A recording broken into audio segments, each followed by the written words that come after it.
What's up, guys? It's day 400,983,413 of the stay-at-home order. At least it feels like it. I've been in this house too long. Starting to lose it. Nah, I'm just kidding. So, what we're going to do this week, since it's a pretty short week because of ye old spring break, which I guess we still are going to have a spring break. I don't know. We're going to read chapter 12. Ooh, somebody wants to say hi. Come here, Bubs. Can I see this for a sec? Come here. Oh, everybody wants to say hi to you, too. Hey. Here's Charlie. Hey, guys. Charlie here. My dad's starting to go a little nuts. But that's cool.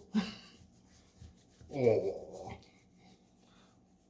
She's a lover. Okay, thanks, Charlie. You did well. Okay, so what we're going to do is read chapter 12 of Into the Wild this week. Now, last week, we read, 10, 11? Chapter 11 now. That's a pretty important chapter because we start learning stuff. Oh, the computer light's awful. About Chris's family and his dad and maybe why Chris resented him a little bit. And how Chris's dad, Walt, changed quite a bit because of his son's death. Which who wouldn't? I mean, it was, God, I couldn't even imagine being his parents. But on kind of a plus side, Walt changed for the better because of the loss of his son. He became softer. He became more accepting of things that he couldn't control, because when you look at Walt's personality is very much an in-control guy. His job dictates it. His life has dictated it. All that stuff has dictated it. And we learned how Chris sought solitude.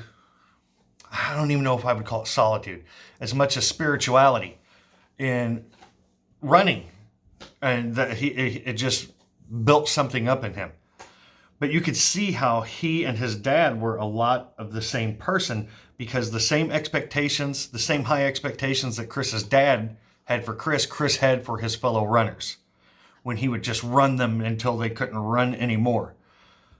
Because Chris saw that labor intensity as spiritual, like he said in it. And whenever we read Thoreau talked about the same thing, how man's labor, and through labor you can learn more about yourself. So, let's go ahead and dive right in to chapter 12, entitled Annandale. And I need a haircut so bad. Look at this. I haven't combed my hair in weeks either. It's weird. Everything's weird. Oh, I know what I was going to say. Did you guys see the parade that we had? That was fun. It was nice just getting out of the house for a little bit. It was nice seeing people that I worked with, because I miss everybody. Even you guys. It's weird, I know. And just between me and you, I may miss Sarah even a little bit. Ooh, things are desperate, you know what I mean? So, we'll read chapter 12. I'm hoping you guys saw the parade. It was fun. It was nice getting out of the house. Let me see how long chapter 12 is. Might have to do this in a couple of videos. Nah, we can knock it out in this video. In just this one video. So let's get right into it, kiddos. Chapter 12, Annandale. Rather than love, than money, than fame, give me truth. I sat at a table where rich food and wine in abundance, and obsequious attendance. But sincerity and truth were not. And I went away hungry from the inhospitable board. The hospitality as cold as the Isis. That was Henry David Thoreau from Walden. We read some of that. And that was highlighted in one of the books that they found with Chris's body. And at the top of the page, Chris wrote the word truth above it in large block letters. Chris, how can I say this? I think we've talked about this before. Emerson came up with the ideas for transcendentalism Thoreau kind of tried to live by them, but he didn't really, like, how can I say it? He did very well with following transcendentalism, like rules, I guess you would call them. But he still did not completely remove himself from society. And if you read the entire Book of Walden, you would see that. But Chris 100% tried to keep himself in solitude. But what's crazy about Chris is all these people that are mentioned in the book that came into contact with him. Wayne Westerberg, Jan Burrs, and Bob. Ronald. Oh, it's so sad. That was such a sad chapter. I feel so bad for that old guy. He had nothing, or he had everything taken away from him. But we see this little bit of contact that Chris had with these people, but the impact he made on their lives was enormous. But Chris seemingly feared relationships and becoming close to people. So anytime it would get a little like they wanted him to stay or they wanted him to remain where he was, Chris was like, no, I can't do it. My feet start to itch and I got to get back on the road. Which is kind of admirable that he really lived by his ideals. Now, whether we can agree with everything that he did, which I personally can't. I think it's awesome that he lived by his ideals. I do not think it's awesome that he abandoned his family. No matter what happened between them, to just leave them behind and not tell them anything for years and just to let them worry for years. That's no matter what your ideals, that ain't good to do. That isn't good to do. I got to get in teacher mode. Hello, everyone. Okay, so chapter 12, Annandale. Rather than love, than money, than fame, give me truth. I sat at the table where rich food and wine in abundance and obsequious attendance, but sincerity and truth were not. And I went away hungry from the inhospitable board. The hospitality was as cold as the Isis. That was from Henry David Thoreau's Walden, or Life in the Woods, and that was highlighted by McCandless with his remains, and he wrote truth above it. And I think I've already said that, but why not repeat it? For children are innocent and love justice, while most of us are wicked and naturally prefer mercy. Let's think about those two quotes real quick. I might make this 2 videos because I've got nothing else to do. Whenever we look at the Thoreau quote where he's like, rather than love, than money, than fame, give me truth. I sat at the table where rich food and wine were in abundance. So what Thoreau is saying in Walden, in that excerpt from Walden, is he was surrounded by people. He was surrounded by everything that he physically needed. But one thing that he didn't find around other people was truth. And Chris is the same way. He can be surrounded by people that love him. He can be surrounded by everything he would ever need in life. But it's not what he wants. He doesn't see truth in it. So he has to go. And then for children are innocent and love justice, while most of us are wicked and naturally prefer mercy. And this goes back to Emerson when Emerson talked about how children see things with wonderment. Remember, if the stars only appeared once every 1,000 years, how we would look at them and wonder. Children have that about them. They see the world very black and white, whereas adults don't. We see the shades of gray in things. But does Chris see the shades of gray in things, or does he see everything in very much black and white? I think it's black and white. So let's see what's up next in this book. In 1986, on a sultry spring weekend that Chris graduated from Woodson High School, Walt and Billy threw a party for him. Walt's birthday was June 10th, just a few days away, and the party Chris gave his father a present, a very expensive Q-Star telescope. I remember sitting there when he gave Dad the telescope, says Corrine. Chris had tossed back a few drinks that night, and he was pretty blitzed. He got real emotional. He was almost crying. Fighting back the tears, telling Dad that even though they had their differences over the years, he was grateful for all the things that Dad had done for him. Chris said excuse me, said how much he respected Dad for starting from nothing, working his way through college, and busting his ass to support 8 kids. It was a moving speech. Everybody there was all choked up. And then he left on his trip. Walt and Billy didn't try to prevent Chris from going, although they persuaded him to take Walt's Texaco credit card for emergencies and exacted a promise from their son to call home every 3 days. We had our hearts in our mouths the whole time he was gone, says Walt, but there was no way to stop him. After leaving Virginia, Chris drove south and west across the flat Texas plains, through the heat of New Mexico and Arizona, and he arrived at the Pacific coast. Initially, he honored the agreement and phoned regularly. But as the summer wore on, the calls became less and less frequent.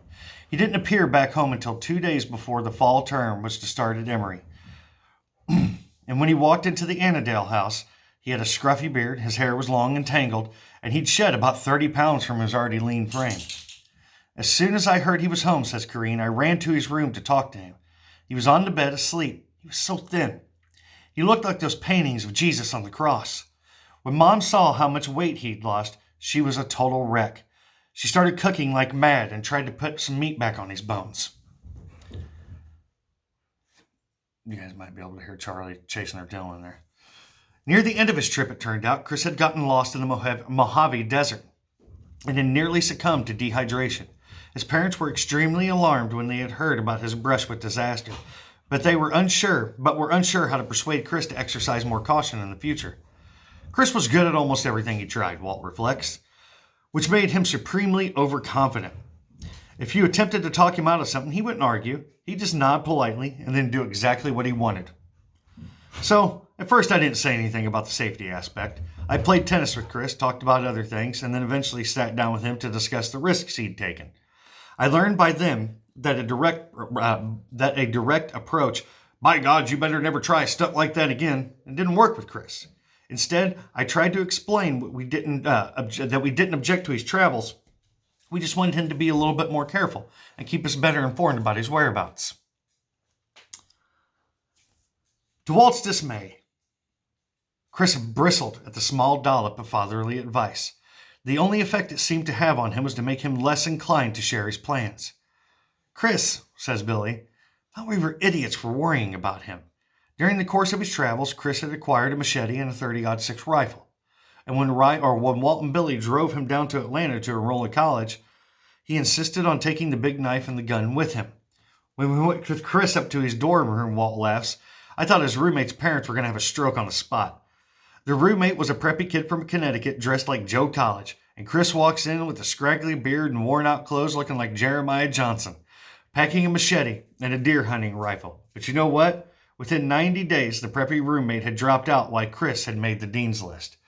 By the way, Walt just made a reference to the movie Jeremiah Johnson. It's got Robert Redford in it. Highly recommend watching Jeremiah Johnson. It's a super good movie. And you can probably watch it for free somewhere. It's pretty old. Anyway, to his parents' pleasant surprise, as the school year stretched on, Chris seemed thrilled to be at Emory. He shaved, trimmed his hair, and readopted the clean-cut look that he had had in high school. His grades were nearly perfect. He started writing for the school newspaper. He even talked enthusiastically about going on and getting a law degree when he graduated. Hey, Chris boasted to Walt at one point, I think my grades will be good enough to get me into Harvard Law School. The summer after his freshman year of college, Chris returned to Annandale and worked for his parents' company, developing computer software. The program he wrote for us that summer was flawless, says Walt. We still use it today and have sold copies of the program to many clients. When I asked Chris to show me how he wrote it, to explain why it worked the way it did, he refused. All you need to know is that it works, he said. You don't need to know how or why. Chris was just being Chris, but it infuriated me. He would have made a great CIA agent. And I'm serious. I know guys who work for the CIA. He told us what he thought we needed to know and nothing more. And he was that way about everything. Many aspects of Chris's personality baffled his parents. He could be generous and caring to a fault, but he had a darker side as well, characterized by monomania, impatience, unwavering self-absorption, qualities that seemed to intensify through his college years. I saw Chris at a party after his sophomore year at Emory, remembers Eric Hathaway. It was obvious he had changed. He seemed very introverted, almost cold. And when I said, hey, good to see you, Chris, his reply was cynical. Yeah, sure, that's what everybody says. It was hard for him to open up. His studies were the only thing he was interested in talking about.